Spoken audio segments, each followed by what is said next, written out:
Welcome back, everyone. My name is Erin, and welcome to my channel on finding your path to your best emotional and physical health.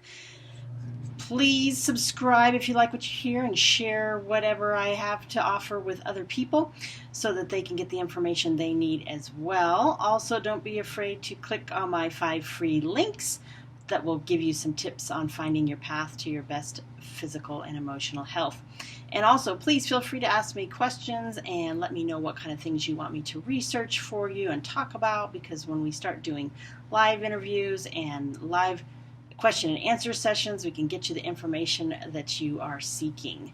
So without further ado, I'm going to jump into today's topic, which is just going to be a little bit of a brief one along the same lines that we've been talking about. We've been discussing eating habits and thought processes behind those in order to make changes and kind of deal with the way we eat and the way we view our bodies so we can have a healthier lifestyle. So one of the things I just wanted to touch base on today was kind of dealing with body image and our thoughts around that. And we've been talking about how to identify our thoughts not only around eating, but we need to extend that to dealing with body image. And what are our expectations that we were raised with, or our thoughts about our body image and the way we think things need to be? Because we all have expectations either from our family or from the media. The media is really, really powerful these days, and we have to kind of watch for that, and other cultural issues.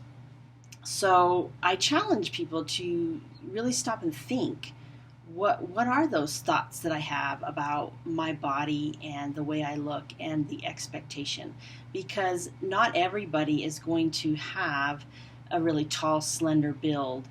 Not everybody's going to have a curvy build. There's just a lot of different changes that kind of go on, and everybody has a different body type. And we need to kind of be conscious of that. And that's why I really kind of emphasize less about weight in general and fat content and more about your overall health.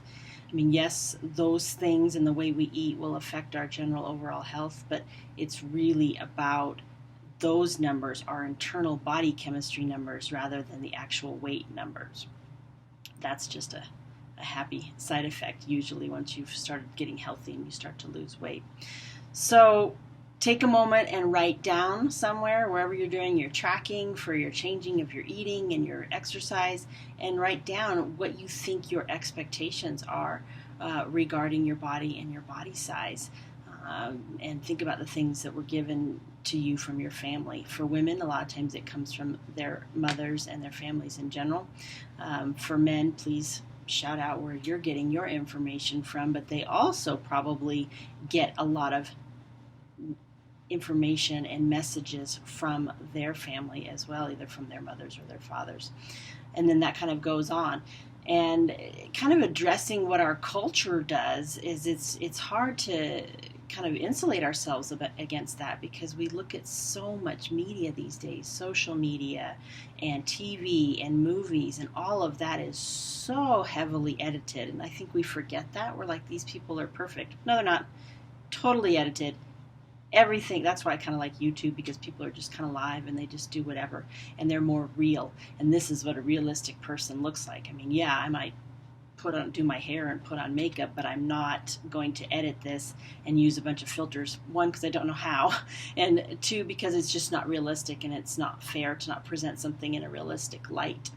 So be cautious of the media and some of the things that we're told over time with that, and just kind of be aware of how that influences our life. And we have to remember that our bodies in general are going to be very different, and we can reduce body shaming, especially when we go out shopping and stuff like that, by kind of recognizing that a mannequin is fake. It's designed for like a size 2, and if you look at the back of the mannequin, everything's pinned real tight, so it looks like it fits real well. Again, none of it's realistic. So you can, take that into consideration and figure out, okay, how do I dress for my body type or something like that. There's a lot of ways to reduce the body shaming by dressing appropriately, and you have to sometimes look at the way someone is dressed, and realize that looks real good, but that's not my body type, so I can't wear it. And it takes practice, because I know when I look at stuff online, I'm like, oh, that's cute. I'm like, nope, can't do it. I have too big legs or too big a butt, whatever it is. You kind of just have to be aware of that and figure out how your body looks in clothes. And there's lots of information on the internet about that as well, because there's a lot of wonderful women out there that really work on body image. And I say women because that's much more common. I think it's out there for men. I think we don't talk about it, and I would love for men to speak up more, because I would like to definitely understand that a little bit better for them, because they have the same issues as well. We have some men that are really big and broad in the shoulders, and some are more tall and slender and more of what we call a runner's physique or a biker's physique, something like that. So every man is different, and they have a lot of differences as well. And I don't think we address that very well. Sometimes that'll come up in my field as well. But please speak up, because we need to understand that. We need to understand that it happens to both genders overall.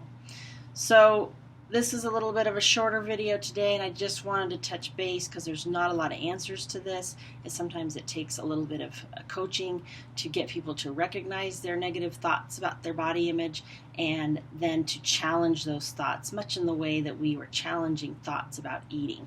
All of that stuff is still very important. We want to change the way we think, and it's a never-ending process, because some of these messages have been around in our brains for a long time, and it takes time to change them and make them more stable in the more positive light. So again, please feel free to connect with me on my website. There should be a link below, and I will be happy to get with you if you have some questions, and we can set up a coaching session if you feel you're struggling in a particular area, and then we can kind of help with some of those things to help you move forward and feel better about your changes in your overall health. That's it. That's all I have for today. So please ask any questions you have and let me know how I can help you.